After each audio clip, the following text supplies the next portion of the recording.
somewhere beyond. Bismillahirrahmanirrahim. Ikhwati iman yang disayang Allah, sesungguhnya air laut yang ada di sekitar kita memberikan keseimbangan yang besar, sehingga memberikan tenangnya lempeng bumi hingga kita bisa diami tanpa harus dicekam oleh rasa takut akibat abrasi dan hancurnya lempengan bumi akibat dari desakan energi termal dalam bumi. Karena energi termal dari dalam bumi itu mendesak sedemikian rupa hingga lempeng bumi yang ketebalannya kurang akan hancur binasa karenanya. Dan kita ketahui air laut itu terbagi menjadi dua, yaitu yang mengandung garam dan air yang tawar. Kandungan kadar garam masing-masing air laut pun berbeda pula ternyata. Ketika dua lautan yang berbeda salinitas bertemu, kedua lautan itu tidak akan bercampur kadar asinnya. Salinitas dalam hal ini adalah kadar garam dalam air tersebut. Hal ini bisa kita saksikan pada fakta Samudra Atlantik yang tidak bercampur dengan air laut di Mediterania atau di Selat Gibraltar tepatnya. Pada bagian ini, pertemuan antara air tawar dan air laut yang asin, kata Allah, memiliki batas yang jelas. Hal itu terkonfirmasi pada ayat Allah, A'udzubillahi minasyaitonirrajim, amman ja'alal arda qarara. Bukankah Dia Allah yang telah menjadikan bumi sebagai tempat berdiam? Wa ja'ala khilalaha anhara, yang menjadikan sungai-sungai di celah-celahnya. Wa ja'ala laha rawasiya, yang menjadikan gunung-gunung untuk mengokohkannya. Wa ja'ala bainal bahraini hajiza, dan yang menjadikan suatu pemisah antara kedua laut. A ilahum ma'allah, apakah di samping itu ada Tuhan yang lain? Bal aktsaruhum la ya'lamun, sebenarnya kebanyakan mereka tidak mengetahui. An-Naml 27 ayat 61. Pada bagian yang Allah tegaskan di sini bahwa Dia Allah yang menjadikan suatu pemisah antara dua laut. Konfirmasinya di situ. Saudaraku yang dirahmati Allah, ketika terjadi air pasang, air laut yang masuk ke dalam sungai akan mengambil posisi di bagian dasar sungai, sedangkan bagian atas dari air sungai tetap merupakan air yang tawar. Kondisi tersebut terjadi karena berat jenis air laut tentu lebih berat ya daripada berat jenis air sungai atau air tawar. Padahal ini pun Allah sebutkan dalam firman-Nya, bainahuma barzakhul la yabghiyan, di antara keduanya ada batas yang tidak dilampaui oleh masing-masing. Ini bisa merupakan rujukan bahwa atas kehendak Allah, dua sifat air yang berbeda itu tidak saling melampaui.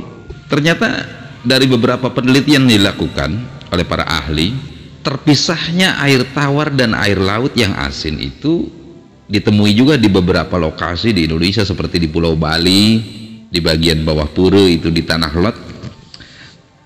Di situ terdapat sumber mata air tawar, padahal di daerah sekitarnya itu dikelilingi oleh air laut yang asin. Sungguh maha hebat Allah dalam ayatnya, wa huwallazi marajal bahraini hadza azbun furatu wa hadza milhun ujaj, dan Dialah yang membiarkan dua laut mengalir berdampingan, yang ini tawar dan segar dan yang lain asin lagi pahit. Wa ja'ala bainahuma barzakhan wa hijran mahjur, dan Dia jadikan antara keduanya dinding dan batas yang tidak tembus. Mungkin setelah kita mencoba menelusuri dari beberapa pilar-pilar ayat tersebut, semakin nampaklah bahwa maha besar Allah dengan segala ciptaannya itu. Bagi mereka para peneliti atau orang yang hanya sekedar hobi, dia melakukan traveling pribadi saja untuk menikmati pemandangan betapa hebatnya ikan-ikan besar yang kemudian dia dokumentasikan dalam sebuah video-video yang menarik. Ikan-ikan itu sangat besar, padahal ikan itu berada dalam pelukan laut. Justru laut lebih besar daripada ikan yang besar itu. Dan kalau kita telusuri lagi dengan renungan singkat, laut yang besar dan luas itu pun berdampingan dengan bumi. Tidak sampai di sini, bahwa bola bumi pun ternyata masih sangat kecil kalau dibandingkan dengan langit yang ada di atasnya, karena bumi adalah bagian kecil dari semesta alam, yaitu langit itu. Dan langit yang kita saksikan adalah bagian dari 7 langit yang Allah ciptakan untuk kita renungi. Maka dengan demikian kembalilah pikiran kita pada pencipta dari alam semesta ini. Menara berpikirnya adalah di situ. Allah Maha Besar, Allahu Akbar.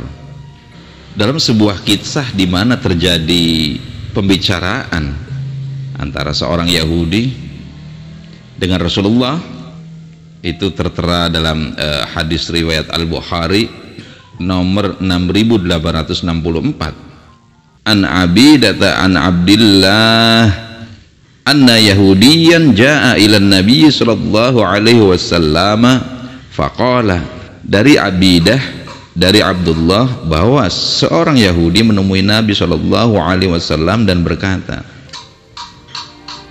"Ya Muhammad, innallaha yumsikus samawati 'alal isba'in."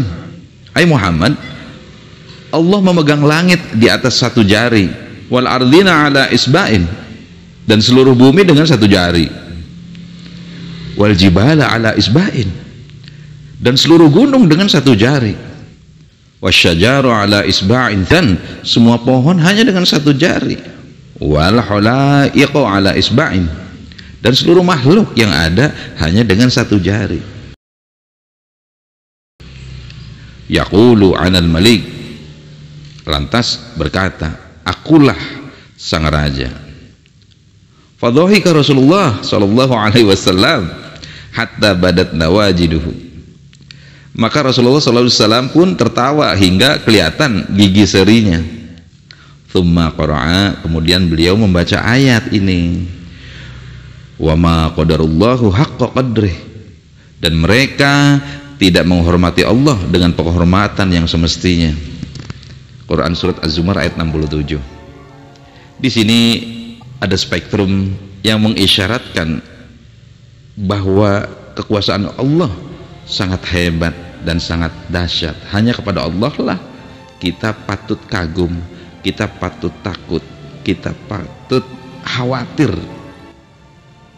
Semoga takut dan khawatirnya kita menjadikan sebuah fondasi keimanan dalam menegakkan kejujuran kita terhadap agama Allah, dan menjadikannya tentu kita lebih saleh.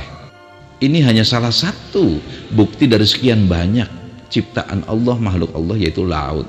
Bahkan dilengkapi dalam hadis ini tentang gunung-gunung, tentang pohon, tentang makhluk semuanya, bahwa semuanya itu hanya dengan 1 jari Allah. Kenapa kita takut bukan kepada Allah, malah takut kepada ciptaan Allah? Di sini Allah akan marah.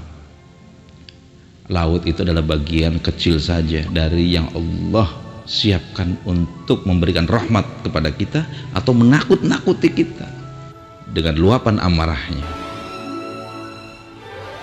Aqulu qauli hada wa astaghfirullah li wa lakum. Assalamualaikum warahmatullahi wabarakatuh.